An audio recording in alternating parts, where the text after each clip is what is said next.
good goal there by Christian. Team looks pretty sharp. Going and looking at the attack to continue to improve from last year, just the preseason, do you feel like you've gotten what you needed to see out of the preseason to feel comfortable about the attack going in? Let's let the first couple of games dictate that answer. We think we've done a good job. We've worked on it a lot, but guys still have to execute, make plays. And we'll tweak a few things. We're still tweaking a few things. With Pedro coming in, Raul had a good preseason. We're tinkering with a few things still. I'm not so sure that these first, couple of games are going to dictate what the rest of the season looks like.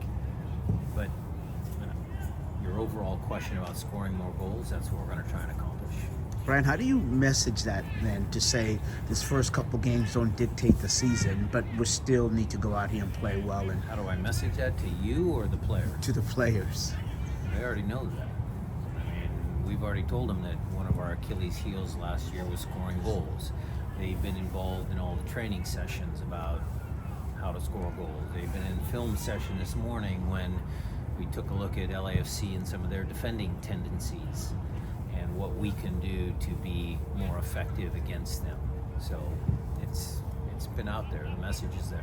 I meant in terms of we'll evaluate after 3 or 4 games, but we still need to play this game hard. I don't know if I asked that correctly. Yeah, I'm still a little... Look, they know that because it's pro sports. They have to perform. Right. Look, if you're talking about competition between Raul and Jordan, yeah, it's there. You're talking about Pedro inclusion, yes, it's there. You're talking about JP, Josh, Obed, yeah, all that stuff is there. If guys make plays, team wins, all that, the team will stay mainly the same. It's a long season. And there's going to be injuries. There's going to be midweek games where we change the lineup. But the message is there. It's a good group. It's a good group of players. We have a talented team. What are you seeing in the middle combination play so far in practice? I think the assistant coach talked about that he's really liking what he's seeing just overall in the middle of the field, the touches, the triangles. You can do it one of two ways. You can, multiple ways. I'll say multiple ways. You can stretch teams vertically. You can play through the middle to go wide. You can start wide and then come back in the middle. It just depends on your opponent, how they set up, the strengths of your players. We've been trying to balance our attack. Because we have guys that can get behind. We have guys that can play inside, play in the pockets. We also have wingers. We also have good players, right side, left side, that can do damage out in the wings. So we're going to try and be a more balanced team. Hopefully that helps us score more goals. We saw Josh Atencio take a step forward over the last year. What does Obed Vargas need to do to take a similar step forward? Well, Obed took a step forward last year because I think he played most of the games. Or I don't know exactly who played more. Yes, Josh down the stretch was the guy that was seeing the minutes. I agree with that. Obed just needs to keep playing. I mean, he's a talented kid. Again, team, results, all those things will matter. He'll get his opportunities. A few guys were missing out here today. I know Joe Paulo and Steph Fry, notably. Yeah, they're in there having pro days. Are they expected to be available for... We're going to find out tomorrow. Got some knocks. They're a little older. We want to be careful. They're more experienced, I should say, not older. Look, the training staff, the medical staff has done a great job of, making sure that each player has a plan. So there will be days this year that we're going to have inside days, outside days. Guys picked up little knocks here and there. It's way too early in the season for me to put somebody out there to risk injury. So we're working on all those. You'll have more information tomorrow. It looks like Alex Roldan has been in training all week. Looks like he's good. He's good. He's good. In this, going into the off season, at least on the outside, it seemed like there was some question whether or not Albert would be coming back. It seemed like you guys were pretty committed to bringing him back. How big of a piece of what you guys want to do is Albert and him being more an attacking piece as opposed to farther back in the field. Interesting that you said that, because I had a conversation with him yesterday about defending responsibilities. Oh, So look, how many game-winning goals did he score last year? 7? something like that. 7, 8, Yes. something like that. I need 10, 11 goals. Okay, that's production. That's real production. Set pieces. He needs to do better on his set piece delivery. And there's also expectations about that position. It's not just a classic number 10. He's got to do the work. He's got to get in his area of the field defensively and do the work. And so he's a smart player. You know, we re-signed him for a reason.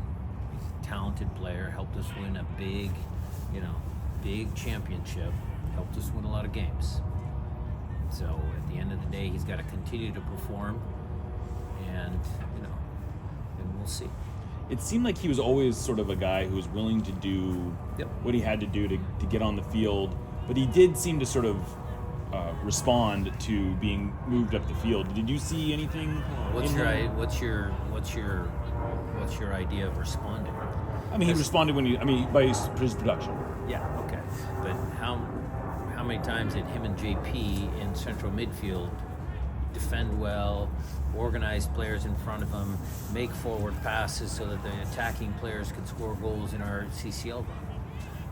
I mean, production is kind of, okay, statistically, goals, assists, yes, you are correct. But Albert's, one of the reasons why we kept Albert is because he did all of that because he's a team guy. And I know what you're getting at. He wanted to play a little higher up the field. I get that. And, he's going to get his chance this year. And let's see if he can do the production in attack and also not remember that, he's got to help out defensively. While you're patient in terms of what you need from the midfield and the goal scores, I'm sure you need your back line just to play like they did last year and pick that right up on Saturday. Just a consistency and good, solid defense. Yeah. There's a lot of experts out there that think our back line and our defending is going to push us a long way. So, expectations are there. And what has to happen for that? What growth do you need to see from Jackson Ragen in terms of reading the play? It's a great question, Maz. Thank you. Jackson Ragen needs to take on more leadership. He's not a young kid anymore. He's coming in the prime of his career. He had a sniff at the national team in the camp. It was unfortunate that his injury was there, but he's got to provide more leadership. Simple as that. You mentioned the experts a second ago. How much attention do you pay at all to like MLSsoccer.com's projections and where they all rank you guys to finish in the West and stuff? We've got our own rankings about which one of you guys are still around here at the end of the year. Wow. How would, No. Not a chance. how would you assess your feelings about going into this week with replacement refs? I mean, it is what it is.